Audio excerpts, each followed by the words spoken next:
Dikira surga dan neraka itu nanti ditentukan oleh timbangan. Oh tidak.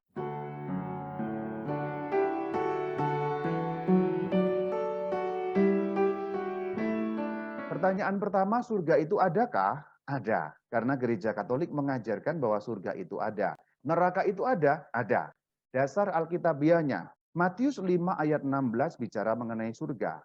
Ayat yang lain, 2 Korintus 5 ayat 1. Satu lagi, dalam kitab Wahyu 19 ayat 11. Sekarang kita bahas mengenai neraka. Matius 5 ayat 29. Selanjutnya ayat Lukas 12 ayat 5. Satu lagi ya, Yakobus 3 ayat 6. Kita nyambung selanjutnya mengenai pengadilan ilahi, sudah disampaikan dalam KGK 1022. Kita lihat bagian demi bagian. Masuk kebahagiaan surgawi melalui suatu penyucian. Saya stop karena itu bagian nanti purgatori dibahas terpisah atau tersendiri.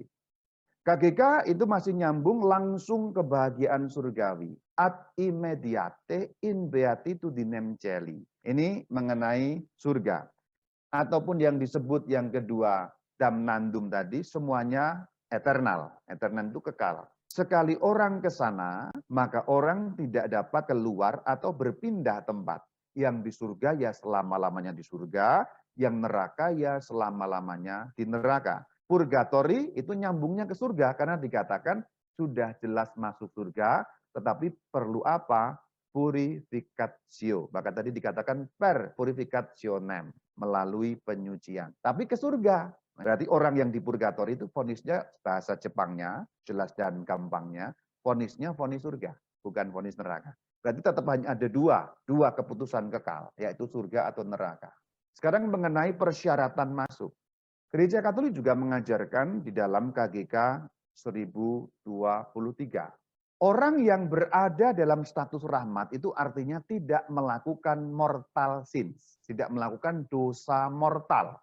Jadi dosa mortal artinya dosa yang membuat mati. Yang dimaksud mati jiwanya karena terpisah dari Allah. Kalaupun terlanjur melakukan dosa mortal, sudah disesali dan kemudian pertobatan dalam sakramen tobat. Itu berada dalam status rahmat. Bagaimana keadaan surga itu ya. Wahyu 22 ayat 3, ayat 4 dan seterusnya. Ini menggambarkan keadaan surga. Ini gambaran. Surga yang aslinya seperti apa, kita tidak tahu. Tetapi Allah mewahyukan kepada kita gambaran-gambaran yang membuat kita sedikit dapat memahami. Tuhan Yesus juga mengatakan dalam Yohanes 14 ayat 2, di rumah Bapakku banyak tempat tinggal. Sekarang mengenai neraka, KGK bicara apa? Kualifikasi atau persyaratan orang yang masuk neraka. 1035 sebenarnya. Tapi kita mulai dulu dari 1034. Yesus beberapa kali berbicara tentang Gehenna, yaitu api yang tidak terpadamkan, yang ditentukan untuk mereka yang sampai akhir hidupnya menolak untuk percaya dan bertobat. Tempat jiwa dan badan sekaligus dapat lenyap. Yang dimaksud adalah orang melakukan dosa mortal sin sampai detik akhir hidupnya.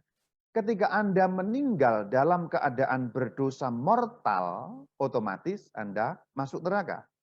Jadi di sini konsepnya bukan timbangan. Tidak pernah gereja mengajarkan mengenai timbang-timbangan itu. Itu konsep dari keyakinan lain yang kadang merasuk dalam orang Katolik, pikiran orang Katolik, jiwa orang Katolik, sehingga percaya bahwa nanti ketika kita mati ditimbang baik dan buruk, kalau kamu buruknya banyak langsung neraka, baiknya banyak langsung surga. Tidak demikian. Saya mau mengoreksi pandangan keliru mengenai timbang-timbangan itu. Ini ajaran Katolik ya. Kita sedang bicara iman Katolik, sudut pandangnya, sudut pandang Katolik. Konsep surga dan neraka bukan ditentukan oleh timbang-timbangan. Tetapi oleh apa? Oleh detik terakhir Anda mati dalam keadaan bersatu dengan Allah atau tidak. Detik ketika Anda mati, Anda berada dalam status rahmat atau tidak. Melakukan dosa mortal atau tidak. Jadi ketika Anda mati melakukan dosa mortal, menurut gereja terpental Anda langsung ke neraka. Ketika Anda mati tidak dalam keadaan dosa mortal, Anda ke surga. Entah langsung, entah melalui purificatio. Injil Matius 25 ayat 41 itu jelas yang dikutip dalam KGK. Dikatakan kekal. Jadi neraka itu kekal. Sekarang KGK 1035. Ajaran gereja mengatakan bahwa ada neraka, sudah jelas. Dan bahwa neraka itu berlangsung sampai selama-lamanya, sudah jelas. Berarti dua, neraka itu ada dan selama-lamanya.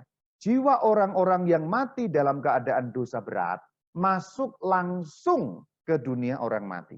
Dikatakan malah ada keterangan sesudah kematian. Berarti bahasa saya detik itu juga orang mati. Kalau orang matinya dalam keadaan dosa berat, itu langsung ke neraka. Jadi bukan proses timbang menimbang.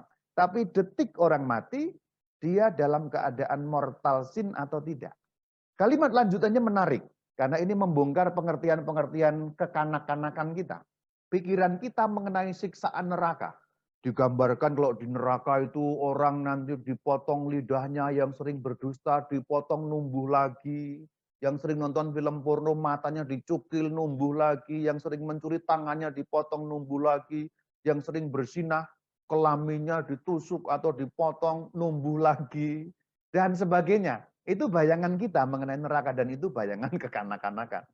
Karena kalau kita melihat ajaran Katolik sesungguhnya demikian. Penderitaan neraka yang paling buruk adalah perpisahan abadi dengan Allah. Allah itu yang paling berharga. Dan begitu manusia mati, dia tahu yang paling berharga tidak ada lagi barang duniawi. Karena kan kita ini di dunia ini masih kabur ya. Sehingga yang kita nilai berharga, itu kadang-kadang meleset di dunia ini. Tapi begitu orang mati, kesadarannya terbuka. Dalam arti mereka roh murni sehingga tahu. Bahasa gampangnya tidak lagi dibatasi kelemahan daging. Lalu ketika kita mati itu tahu yang paling berharga itu hanya Allah, tidak ada yang lain. Dan kehilangan yang paling berharga itu. Jadi seperti Anda kehilangan sesuatu yang sangat berharga dan tidak mungkin lagi Anda dapatkan atau kembali pada Anda.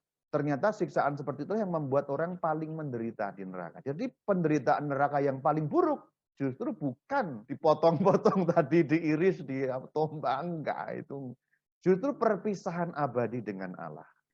Terakhir mengenai 1 Yohanes 3 ayat 14 dan 15. Kita sudah berpindah dari dalam maut ke dalam hidup. Begitu dibaptis, percaya akan Yesus Kristus Tuhan kita mendapat kehidupan kekal. Barang siapa tidak mengasihi, ia tetap di dalam maut. Ini maksudnya apa? Kalau orang tidak sesuai dengan baptisannya itu. Jadi orang yang sudah dibaptis namun tidak setia, artinya melakukan kejahatan-kejahatan terutama mortal sins, maka dia mati lagi. Tidak ada seorang pembunuh pun yang tetap memiliki hidup yang kekal dalam dirinya. Ini beliau menggunakan satu gambaran mengenai pembunuhan. Yang dikatakan pembunuhan, orang membunuh itu kan mortal sin, ya, artinya dosa mortal. Kalau kamu melakukan dosa mortal, hidup yang sudah kamu dapat tadi hilang. Ketika kita dibaptis, kita ini hidup. Bahasa gampangnya, divonis masuk surga. Kalau kita setia, tidak melakukan mortal sins, maka kita tetap vonis surga berlaku. Tapi seandainya kita melakukan mortal sins, langsung masuk neraka.